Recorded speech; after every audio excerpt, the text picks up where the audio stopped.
Traslasyon procession ng Peña Francia Festival sa Naga City, Camarines Sur, dinagsa ng libo-libong deboto. Kabuuang aktibidad naging mapayapa ayon sa PNP. Si Jessica Kalinog ng GMA Regional TV Balitang Bicolandia para sa detalye.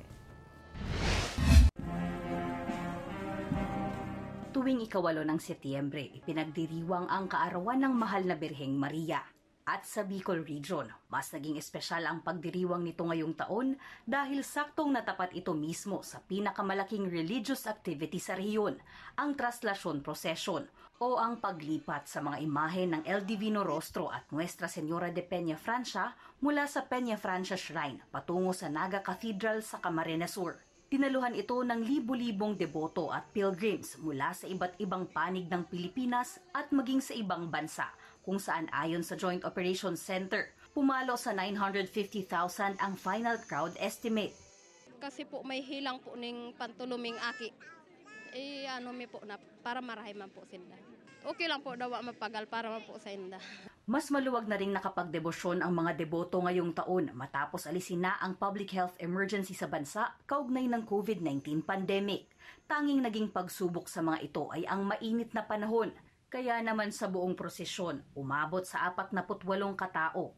Edad 11 hanggang 79 ang isinugod sa medical post na ito ng Bicol Medical Center at Department of Health. Majority man po ay dahil po sa heat exhaustion, may diit po na igwaning abrasion, tsaka si mga commonly pong mga nagtataasan si BP, Alchem. Pero sumatotal po, gabos man po naging stable and na-discharge man po. Kung ikukumpara noong nakaraang taon, mas naging maayos daw ang daloy ng trapiko sa Naga City sa kabila ng ipinatupad na road closure. Wala ring naitala na anumang vehicular accidents kasabay ng prosesyon.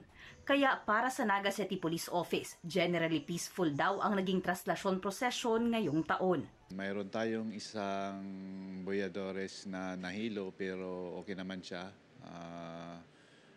Kanina mayroon isang bata na hindi niya nahanap yung magulang niya pero after a while ay nakita naman yung parents niya.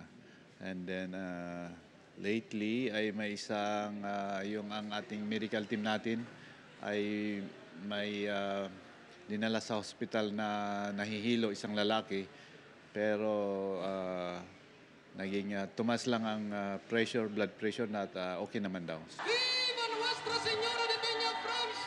Matapos ang traslasyon procession, pansamantala munang babalik sa kani-kanilang mga pinanggalingang police station ang mga augmentation force at inaasahang babalik ang mga ito isang araw bago ang fluvial procession sa September 16.